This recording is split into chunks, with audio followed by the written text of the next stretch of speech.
시고 마지막 절은 다 같이 읽겠습니다. 제가 먼저 읽겠습니다. 모든 세리와 죄인들이 말씀을 들으러 가까이 나아오니 바리새인과 서기관들이 수군거려 이르되 이 사람이 죄인을 영접하고 음식을 같이 먹는다 하더라. 예수께서 그들에게 이 비유로 이르시되 너희 중에 어떤 사람이 양 100마리가 있는데 그중 하나를 잃으면 99마리를 들고 두고 그 잃은 것을 찾아내기까지 찾아다니지 아니하겠느냐. 또 찾아낸즉 즐거워 어깨에 메고 집에 와서 그 벗과 이웃을 불러 모으고 말하되 나와 함께 즐기자 나의 잃은 양을 찾아내었노라 하리라. 내가 너희에게 이르노니 이와 같이 죄인이 한 사람이 회개하면 하늘에서 회개할 것 없는 의인 99으로 말미암아 기뻐하는 것보다 더하리라. 어떤 여자가 10드라크마가 있는데 하나를 잃으면 등불을 켜고 집을 쓸며 찾아내기까지 부지런히 찾지 아니하겠느냐. 또 찾아낸즉 벗과 이웃을 불러 모으고 말하되 나와 함께 즐기자 잃은 드라크마를 찾아내었노라 하리라. 다 같이 읽겠습니다. 내가 너희에게 이르노니 이와 같이 죄인 한 사람이 회개하면 하나님의 사자들 앞에 기쁨이 되느니라. 아멘. 자, 여러분이 오늘 말씀을 읽으시면서 이게 일어나야 되는 게, 오늘 말씀의 일이 일어나야 되는 게 교회거든요. 교회는 무엇과 싸워야 되는가? 그러니까 교회는 싸움이 없는 곳이 아니에요. 그러니까 우리가 지난 누가복음 말씀에서도 봤지만 예수님은 우리 삶에 화평을 주러 온 분이 아니라 불을 던지러 오신 분이에요. 때로는 우리가 싸워야 될 때가 있어요. 나의 배우자와 나의 형제와 자매와 싸워야 될 때가 있죠. 그리고 또 오늘 말씀에 나오는 것처럼 우리는 잔치할 때가 있어요. 그러면 중요한 게 이거예요. 우리는 뭐 때문에 싸워야 됩니까? 우리가 만약에 잔치를 한다고 하면 뭐 때문에 잔치해야 됩니까? 그러니까 교회됨이 뭐예요? 그게 뭐냐라는 거죠.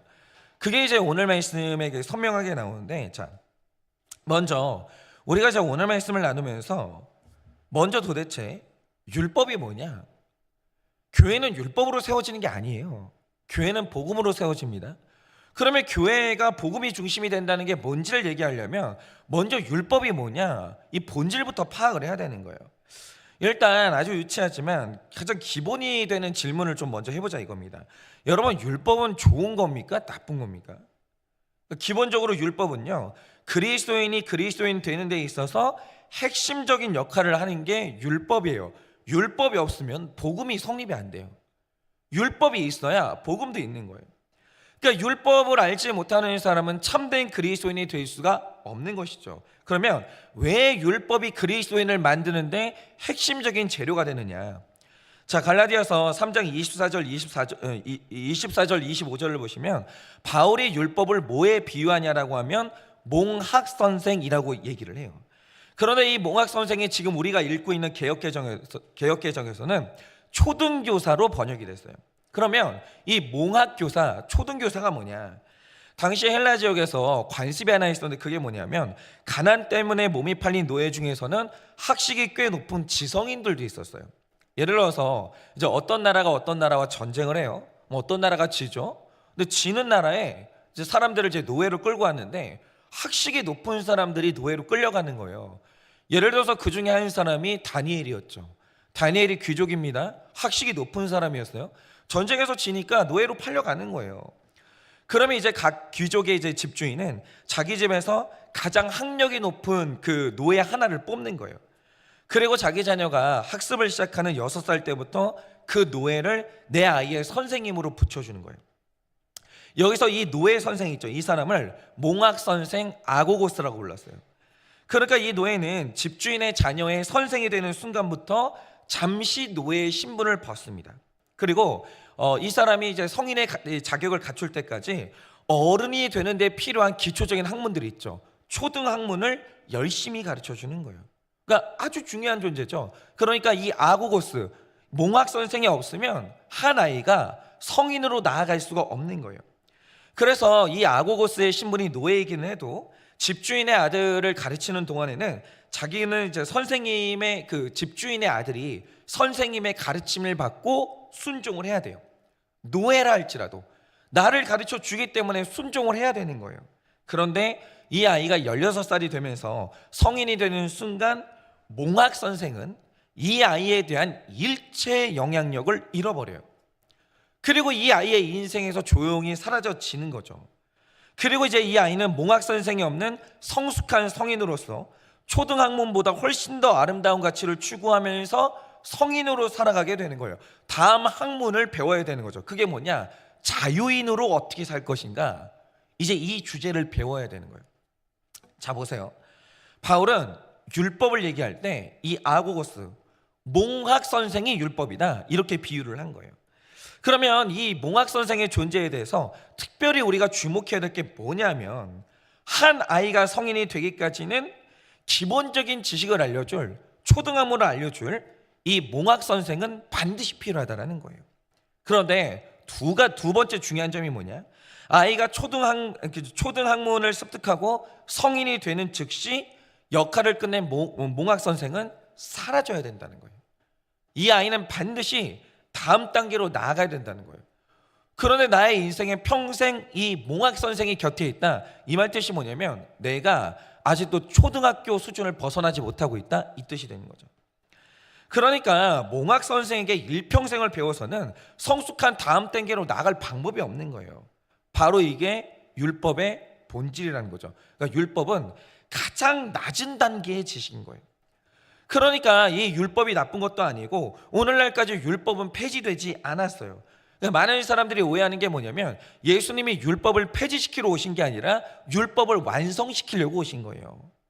그런데 중요한 건 율법이 가르치고자 하는 이 초등학문이 뭐냐라는 거예요. 여러분, 율법은 우리가 복음으로 월반하는 데 있어서 갖춰야 될 가장 기본적이지만 우리가 복음으로 나아갈 때 반드시 알아야 될 가장 중요한 사실 하나를 알려주는 거예요. 그게 뭐냐? 이게 율법은 여기까지가 역할인데 세상 모든 사람이, 그러니까 대부분의 사람이 아니에요, 모든 사람이 이 율법을 완전히 만족시킬 수 없는 죄인이라는 사실을 알려주는 게 율법의 가장 중요한 역할이에요. 왜냐? 율법은 규칙이 아니라 하나님의 성품이거든요. 그래서 이제 원래 하나님의 계획이 뭐였었냐면 이 율법을 따라서 사람이 하나님의 성품에 도달하는 게 원래 목적이었어요. 그런데 죄의 온몸을 지배당한 사람이 성경에 나오는 율법을 이제 우리가 다 지키려고 해본다고 하시죠. 여러분, 한번 진지하게 해보세요. 오늘부터 내가 딱 일주일만 이 율법에 있는 모든 율법을 내가 완벽히 한번 지켜보겠다, 요거 한번 진지하게 해본다고 하시죠. 그러면 그 율법이 우리에게 알려주는 게 있어요. 그게 뭐냐? 너는 못해, 이걸 알려줘요. 사람은 반드시 이걸 경험하게 되어 있어요. 그러니까 이런 거죠. 사람의 성향이나 환경마다 어떤 율법은 수월하게 지킬 수 있는 것들이 있죠. 예를 들어서 실제로 독신의 은사가 있는 분들이 있거든요. 그러니까 내가 독신의 은사가 있냐 없냐 이걸 알려면 외로움이라는 감정을 느끼냐 안 느끼냐 이것만 보면 되는 거예요. 그러니까 이 독신의 은사가 있는 분들은 외로움을 잘 안 느껴요. 그래서 혼자 사는 게 가능한 거죠. 그래서 이 독신의 은사가 있는 분들은 생각으로나 몸으로나 음란의 죄를 제어하는 게 훨씬 더 수월해요. 지키기 쉬운 율법이 있는 거예요. 각자가 다 내가 지키기 쉬운 율법의 항목이 있습니다. 있는데 문제는 뭐냐? 내가 이게 강하잖아요. 강한 이것 때문에 반대편에 있는 게 약해요. 그게 사람이에요. 사람 중에 온전한 사람 아무도 없어요. 예를 들어서 수학이 강한 사람이 있다라고 하죠. 이 사람은 계산에 능해요. 뭐든지 완벽하게 계산해요. 실수를 안 해요. 근데 문제는 뭐냐? 세상에는 계산하지 말아야 될 영역도 있거든요. 그런데 계산하지 말아야 될 영역까지 계산해 버리는 거예요. 그러면서 관계가 완전히 틀어져 버리는 거죠. 한쪽이 강하잖아요. 한쪽이 강한 것 때문에 한쪽이 약해지는 거예요. 그게 사람인 거예요. 예를 들어서 외로움이 없는 사람은 음란에는 강하죠. 유혹을 덜 받아요. 반면에 사람의 연약함을 채워주는 공감 능력이 현저하게 떨어져요. 내가 외롭지가 않으니까 다른 사람 외로운 게 이해가 안 되는 거예요. 그래서 혼자 지내는 게 너무 좋은 나머지 내 이웃을 내 몸처럼 채우라고 사랑하는 목장 모임 공동체가 너무 힘들 수 있어요. 그런 분들 있으시죠? 그러니까 나는 혼자 노는 게 제일 좋은 분들이 있어요. 근데 문제는 뭐냐? 내가 그리스도인이 됐으면 어쩔 수가 없어요. 나는 교회에 소속이 돼야 되거든요. 죽겠는 거예요. 내가 왜 여기서 이 사람들하고 앉아가지고 하루에 막 3시간 4시간을 대화하고 있어야 되는지 그게 너무너무 힘든 거예요. 공동체성이 약해지는 거죠. 그러면서 이제 주변 사람들에게 상처를 줄 수가 있는 거예요. 여러분, 바로 이겁니다. 율법을 한번 완전히 진지하게 지켜보려고 하는 사람이 노력하면 할수록 율법을 통해 깨닫는 게 있어요. 그게 뭐냐? 아, 나는 온전하는 게 불가능하구나. 나는 진짜 죄인이구나. 이 무서운 올무에서 벗어날 수가 없구나. 나는 후천적으로 배워서 죄인 된 게 아니라 태어날 때부터 온전하지 못하게 태어났구나. 100% 나는 죄인이구나. 이걸 깨닫게 하는 게 율법이라는 몽학 선생의 역할이라는 거예요. 그런데 이걸 깨달을 때 일어난 일이 뭡니까? 그게 바로 예수님 우편에 달렸던 강도에게 있었던 일이에요. 여러분, 지금 이 사람의 인생의 마지막에 어떤 일이 일어났습니까? 형벌을 받는데 십자가에 손과 발이 다 못 박히는 거예요. 빠져나올 수가 없는 거예요. 그리고 이제 남은 거는 뭐냐? 시간이 흐르면 흐를수록 죽음에 가까워지는 거 말고 할 수 있는 게 없어요. 지금 이 순간에는 할 수 있는 선행이 없어요. 손과 발이 다 못이 박혔는데 뭘 하겠어요? 다 끝났어요. 완전히 끝났어요. 그날 이제 예수님 우편에 달린 강도가 이걸 깨닫는 거죠. 끝났다. 할 수 있는 게 아무것도 없다. 내가 내 구원을 위해서 할 수 있는 모든 게 아무것도 없는 거예요. 끝났어요. 그러자 드디어 우편에 달린 강도 입에서 드디어 나오는 말이 뭡니까? 예수님 하고 부르는 거예요. 내가 할 수 있는 게 아무것도 없으니까, 완전히 못이 박혀 있으니까 그때 부르는 이름이 뭐냐? 예수님. 면목이 없지만 당신이 낙원에 가실 때 나를 좀 기억해 주시면 안 되겠습니까? 내가 지금 내 구원을 위해서 할 수 있는 게 이거밖에 없어요. 예수님, 저 좀 기억해 주세요. 저 좀 살려주세요. 이게 마지막 가장 밑바닥에 있는 절망의 순간에 드디어 이 말이 나오는 거예요. 그러니까 조금이라도 자기 의의가 있는 사람이 있죠. 야, 넌 염치도 없냐? 너는 염치도 없어? 최소한 네가 할 건 하고 얘기를 해야 될 거 아니야. 이 마지막 나에 대한 의로움이 남아있는 사람들은 그거 하지 예수님 안 불러요. 그건 복음이 아니에요. 예수님 부를 때, 우리가 예수님을 부른다라고 할 때, 나의 구원을 통째로 그분에게 의탁한다라고 할 때, 그 마지막에 있어야 되는 일이 뭐냐? 내가 할 수 있는 일이 아무것도 없다. 내가 발버둥을 치면 칠수록 내 구원을 위해서 할 수 있는 건 아무것도 없다. 이 절망의 끝으로 가야 순수하게 예수님께 의존하는 거예요. 예수님, 저는 안 되겠어요. 저 좀 구원해 달라고. 근데 이게 뭐냐? 이게 복음이에요. 그런데 이걸 할 수 있는 역할이 누구에게 있냐? 이게 바로 초등학문을 가르치는 율법의 이 역할이 바로 이거라는 거죠. 그러니까 율법을 통해서 99%가 아니에요. 100% 죄인된 나를 깨달으면 그때서야 이제 모든 옳고 그름은 다 내려놓고 은혜로 구원받는다는 이 복음으로 넘어갈 수가 있다라는 거예요. 그래서 오늘도 율법은 중요해요. 그러니까 이 복음이, 나는 100% 죄인이라는 이 복음이 우리 구원 지식의 완성이고, 이게 바로 우리가 들어야 될 고등학문인 거예요. 이제 율법을 통해서 옳고 그름이 중요하지 않다. 이걸 이제 깨닫고 이제 은혜로 넘어가는 게 이제 고등학문이라는 거죠. 그런데 중요한 건 사람이 복음으로 넘어가는 순간 율법은 더 이상 중요하지가 않게 돼요. 한 사람의 인생에 영향력을 미치지를 못하는 거예요. 그냥 이런 거죠.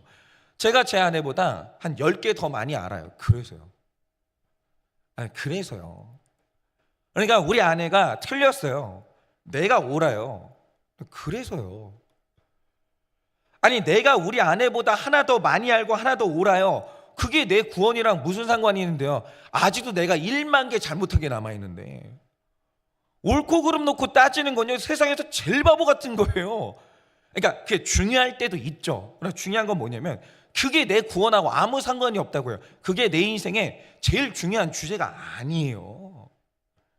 그러니까 복음의 사람에게 율법은 자기 역할을 끝냈기 때문에 율법은 이제 참고서만 될 뿐, 그것 때문에 구원 받냐 못 받냐, 이 문제는 완전히 사라지는 거예요. 완전히 예수로 구원받는 거지 옳고 그름으로 구원받는 게 아니에요. 이게 율법이에요. 그런데 이 당시에 복음이신 예수님께 나아가지 못하고 초등학문인 율법에 아직도 이게 매여 있는 미성숙한 사람들이 있었는데, 그게 누구냐? 그게 바로 바리새인들이고 사두개인들이었어요. 그러니까 성숙한 그리스도인들과 초등학문의 메인 바리새인들 사이에 충돌이 있을 수밖에 없는 게, 여러분 보세요.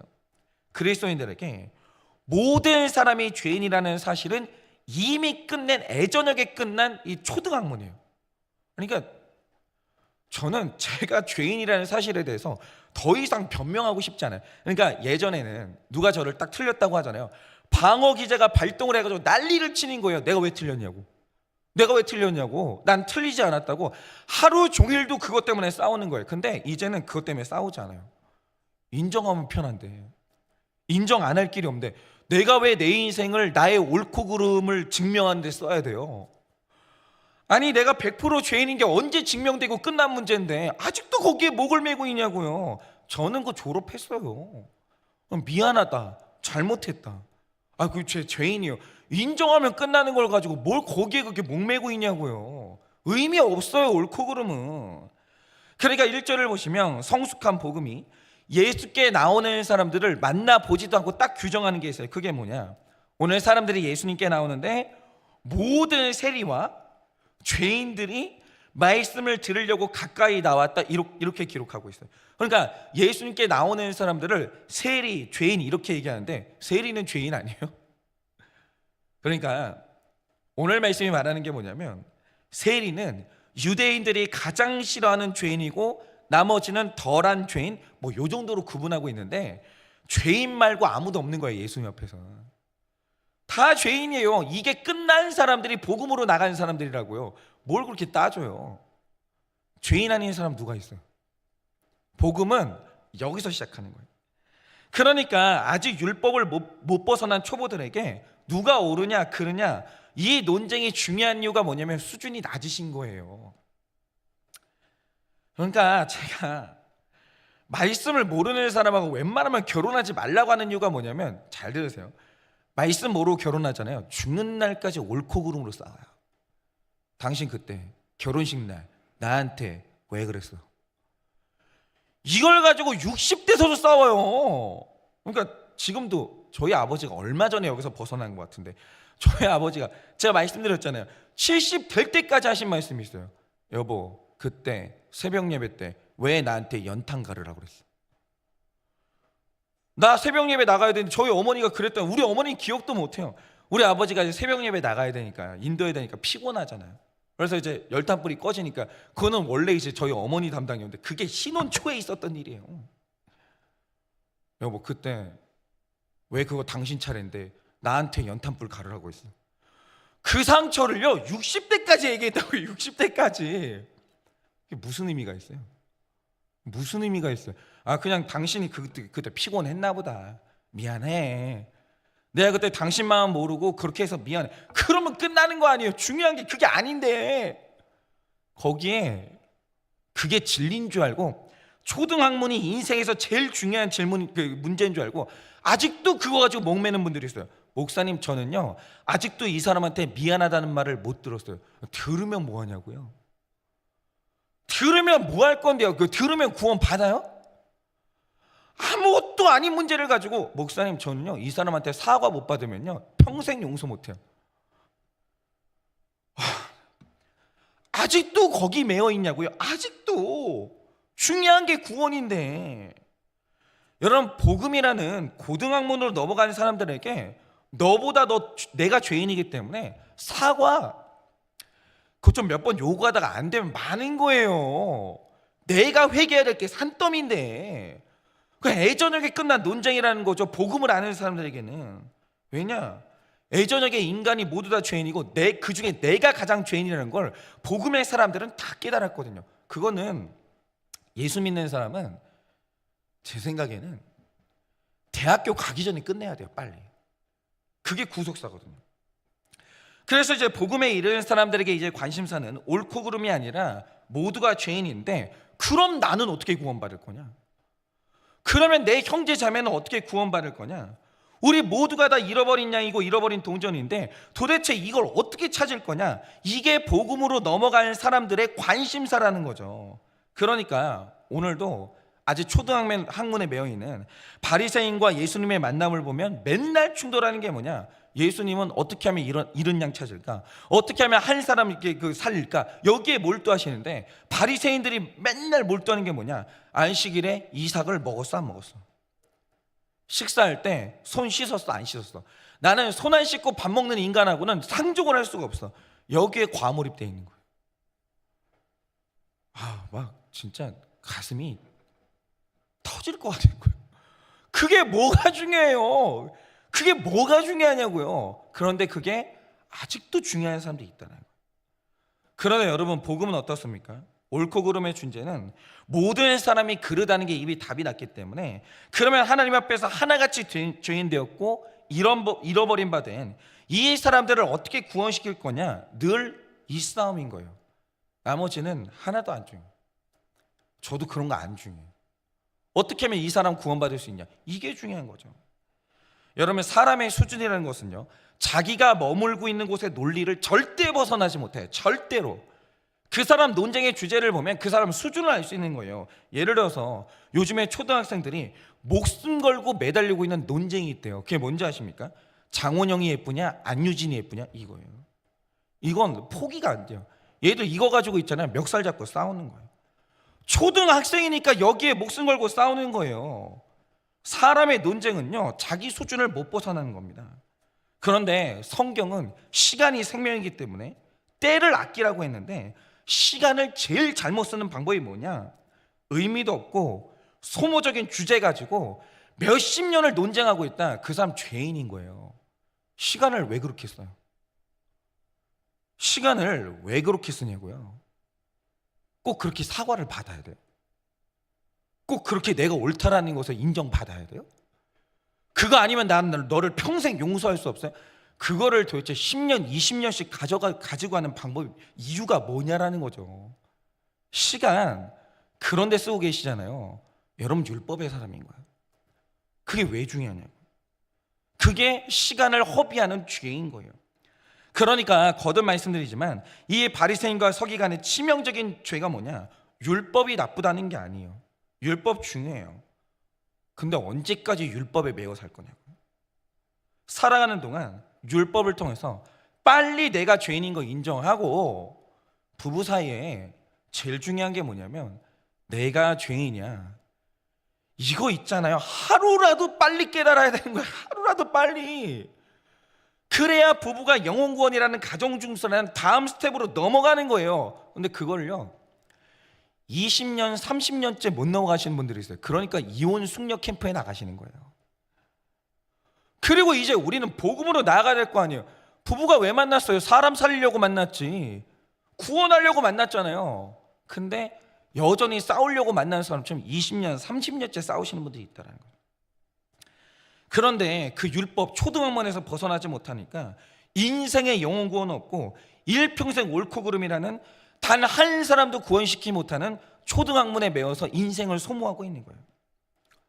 제가 요즘 너무 고통스럽게 직면하고 있는 게 있는데, 뭐 이 이야기는 다른 교회 성도님들은 안 들어도 돼요. 그냥 이거는 우리 교회 성도님들만 들어도 저는 뭐 오케이인데, 여러분이 보실 때 지금 우리 대한민국은 초등학문의 메인 사회 같으십니까?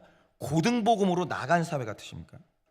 제가 볼 때 정말 이상한 게, 예전에는 정말 이 정도는 아니었거든요. 그런데 지금 우리 사회가 지나치게 과몰입되어 있는 주제가 있는데, 그게 뭐냐면 보수냐 진보냐 이 논쟁이에요. 뭐 중요할 수 있다라고 생각해요. 분명히 말씀드리지만 저는 정치를 굉장히 중요하다고 생각해요. 정치는 우리 삶의 중심이기 때문에 관심을 가져야 되죠. 기도도 해야 돼요. 그런데 절대로 정치 논리가 우리 인생의 제일 중요한 주제는 될 수가 없는 거예요. 왜겠습니까? 저는 정치에 무식해요.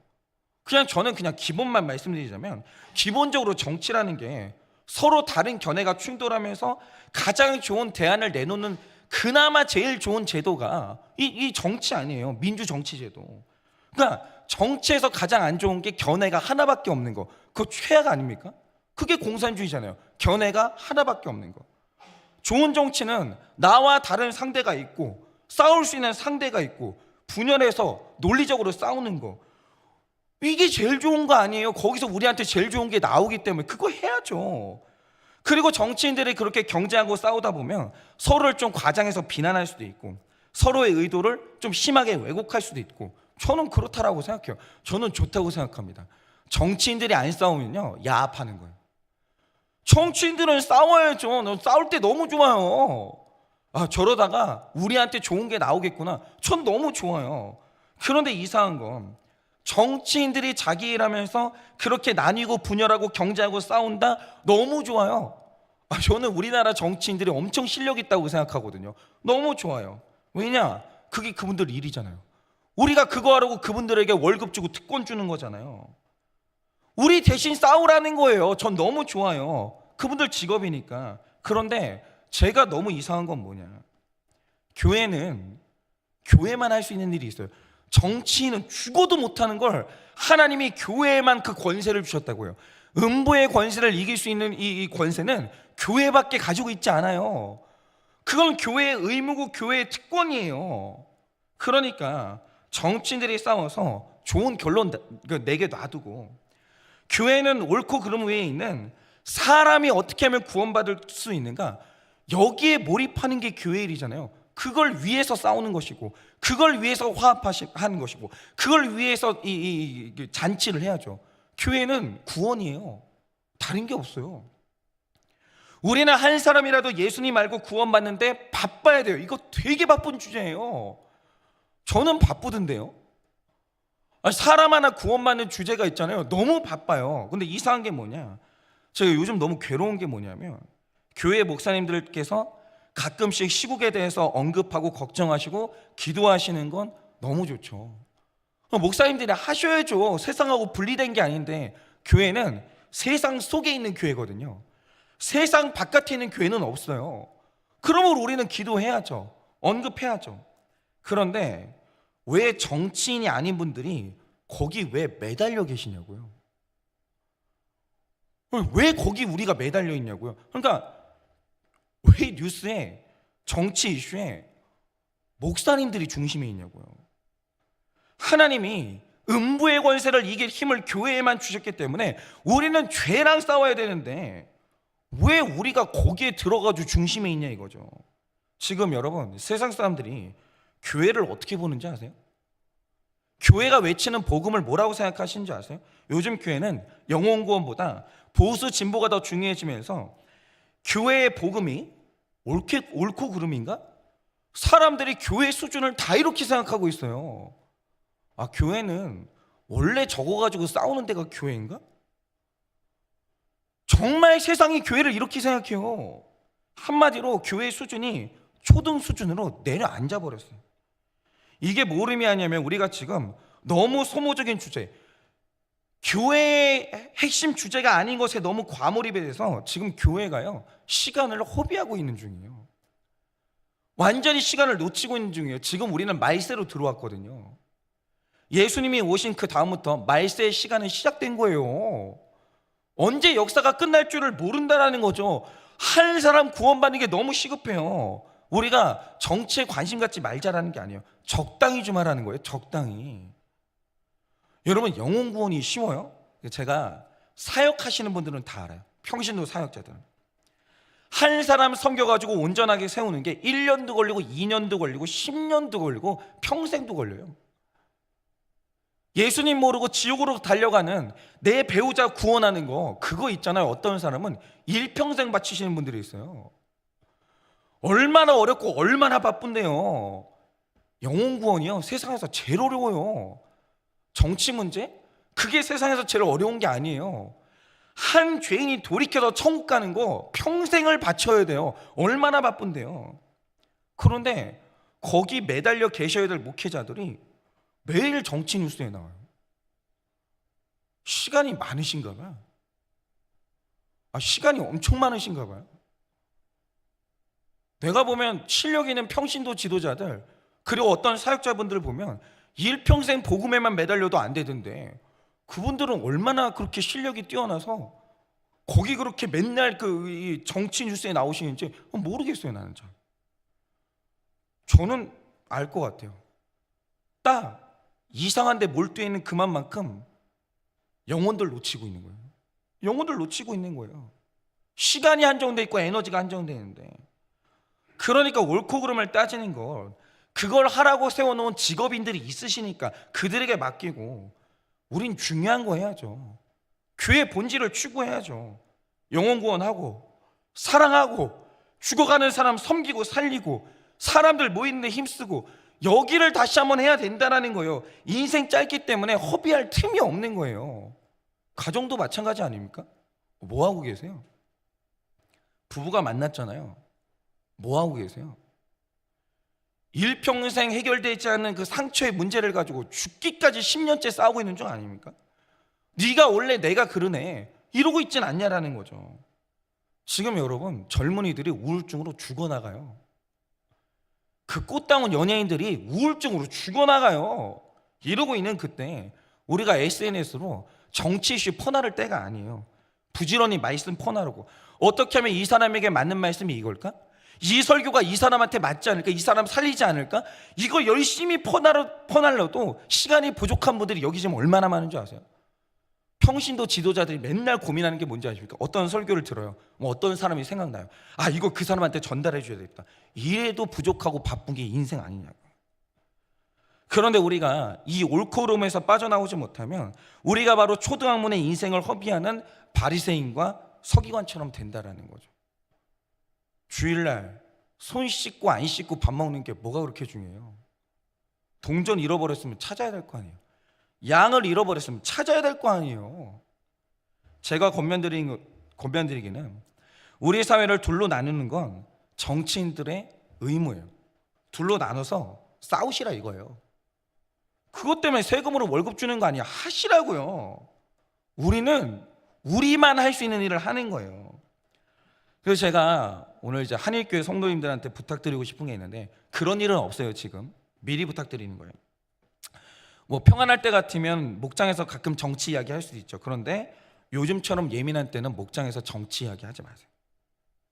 왜냐하면 한번 그 주제 나오면 그 귀한 목장 시간 전체가, 지금 어떤 가정은 중내산해하고 있는데 그 가정 얘기 들어줘야 되는 1분 1초라도 그 귀한 목장 시간 전체가 그 주제로 빨려 들어가요. 대통령이 어쨌네, 야당 지도자가 어땠네, 사람 죽어가는데 그거 하라고 맡겨놓은 사람들이 있는데, 그런데 뭐 시간 허비하고 있는 거예요. 그래서 정치 이야기 하지 말아주세요. 우리는 초등학문에서 벗어나 성숙한 사명으로 나아가 영혼 구원의 열매를 오늘도 바쁘게 맺으시는 여러분을 되어주시기를 예수님의 이름으로 축원드리고, 아직도 부부간에 옳고 그름으로 싸우고 계시는 주제가 있다면 오늘 그냥 끝내세요. 그리고 서로 내가 죄인이다 이렇게 하시고 오늘 복음으로 나아가시고 가정 중수를 이루시는 여러분 되시기를 예수님의 이름으로 축원합니다. 이 시간에 제가 기도하고 축도함으로 예배를 마치겠습니다. 기도하겠습니다. 하나님, 복음의 사람들에게 내가 틀렸고 내가 죄인이라는 것은 기초적인 사실입니다. 내가 죄인 중에 괴수라는 것, 내가 누군가 나를 죄인이라고 말할 때 변명할 필요가 없다라는 것은 복음이 있는 사람들에게는 가장 기초적인 사실입니다. 그런데 아직도 거기에서 벗어나지 못해. 뭐가 옳고 뭐가 그르고, 내 자녀, 내 배우자, 내 이웃이 죽어가고 있는데 여전히 손을 씻었느냐 씻지 않았느냐, 나는 사과를 받았고 못 받았고 너는 논리적으로 맞고 틀리고, 아직도 이걸 가지고 논쟁하는 우리의 모습이 있지는 않습니까? 주님, 여기에서 완전히 벗어날 수는 없겠지만 중요한 것이 그것이 아닌 줄을 깨달아 우리 인생의 시간을 어디에 쏟아야 되는지, 그 가장 중요한 구원이라는 주제를, 이 가치를 깨달아 오늘 이제 우리 모두가 다 오늘로써 옳고 그름이라는 이 초등학문을 벗어버리고 내가 구원받고 내 이웃이 구원받고 사람 살리는데 인생을 올바르게 쓰는 우리가 될 수 있도록 큰 은혜를 허락하여 주시옵소서. 지금은 우리 주 예수 그리스도의 은혜와 하나님 아버지의 그 크신 사랑과 성령님의 위로하시고 교통하여 주시는 그 역사하심이 이제는 옳고 그름이라는 초등학문에서 벗어나 사람 살리시는 예수님의 복음으로 나아가 이제 그렇게 인생을 값지게 쓰기를 원하는 사랑하는 모든 주의 종들의 머리 위에 지금으로부터 영원 무궁토록 함께 있을지어다. 아멘.